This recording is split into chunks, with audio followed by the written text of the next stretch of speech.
Kisah Syekh Kuro penyebar agama Islam pertama di Tanah Sunda. Syekh Kuro dikenal sebagai ulama yang sangat berperan dalam menyebarkan agama Islam di wilayah Sunda pada abad ke-16. Ia juga dikenal sebagai tokoh yang sangat menghargai dan mempromosikan kebudayaan Sunda, sehingga ia dihormati oleh masyarakat Sunda sebagai pahlawan dan pelindung budaya. Tafsirnya tentang agama Islam dan budaya Sunda sangat dihargai dan diikuti oleh banyak orang hingga saat ini. Syekh Kuro adalah salah satu ulama penyebar agama Islam pertama di Tanah Sunda. Nama aslinya adalah Syekh Hasanuddin atau Syekh Quratul Ain atau Syekh Mursahadatillah. Makam Syekh Kuro terletak di Pulau Bata, Desa Pulau Kalapa, Kecamatan Lemah Habang, Kabupaten Karawang, Jawa Barat. Dalam sejarahnya diceritakan awal mula penyebaran Islam di Karawang, bermula ketika Syekh Kuro mendirikan pondok pesantren yang bernama Pondok Kuro, yang memiliki arti tempat untuk belajar Al-Quran pada tahun 1418 Masehi atau 1340 Saka.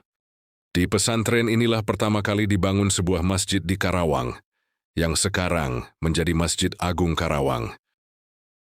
Syekh Kuro adalah penganut mazhab Hanafi yang datang ke Karawang bersama para santrinya, yakni Syekh Abdul Rahman, Syekh Maulana Mazkur, dan Nyai Subang Larang.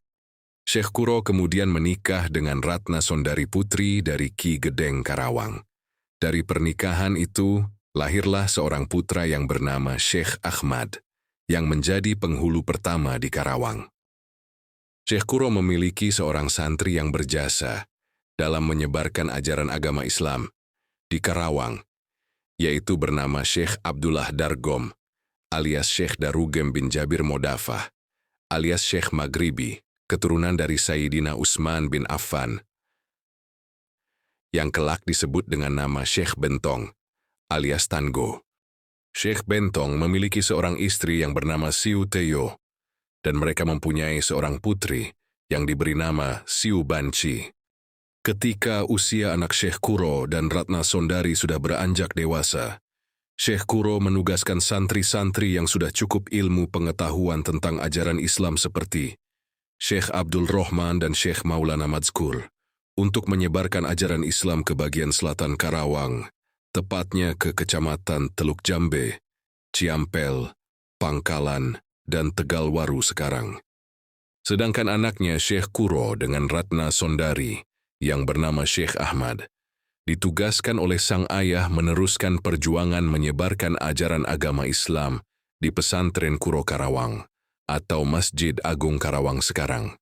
Sedangkan sisa santrinya yang lain, yakni Syekh Bentong ikut bersama Syekh Kuro, dan Ratna Sondari istrinya pergi ke bagian utara Karawang, tepatnya ke Pulau Bata, Desa Pulau Kalapa, Kecamatan Lemah Habang, Kabupaten Karawang, untuk menyebarkan ajaran Islam dan bermunajat kepada Allah Subhanahu wa Ta'ala. Di Pulau Bata, Syekh Kuro dan Syekh Bentong membuat sumur yang bernama Sumur Awisan, yang sampai saat ini sumur tersebut masih dipergunakan. Syekh Kuro akhirnya meninggal dan dimakamkan di Pulau Bata, Desa Pulau Kalapa, Kecamatan Lemah Habang, Kabupaten Karawang. Sebelum meninggal, Syekh Kuro berwasiat kepada santri-santrinya, "Ingsun titip masjid langgar lan fakir miskin anak yatim duafa," yang artinya saya titip masjid untuk sholat dan fakir miskin serta anak yatim duafa.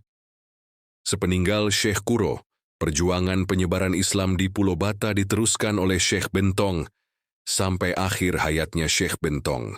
Makam Syekh Kuro Karawang dan makam Syekh Bentong ditemukan oleh Raden Somareja, alias Ayah Jiin, alias Pangeran Sambri dan Syekh Tolha, pada tahun 1859 Masehi, atau pada abad ke-19. Raden Somareja, alias Ayah Jiin, alias Pangeran Sambri dan Syekh Tolha, ditugaskan oleh Kesultanan Cirebon untuk mencari makam Maha Guru leluhur Cirebon yang bernama Syekh Kuro. Bukti adanya makam Syekh Kuro Karawang di Pulau Bata, Desa Pulau Kalapa, Kecamatan Lemah Habang Karawang, Diperkuat lagi oleh Sunan Kanoman Cirebon, yaitu Pangeran Haji Raja Adipati Jalaluddin saat berkunjung ke tempat itu. Dan beliau memberikan surat pernyataan putra mahkota Pangeran Jayakarta Adiningrat.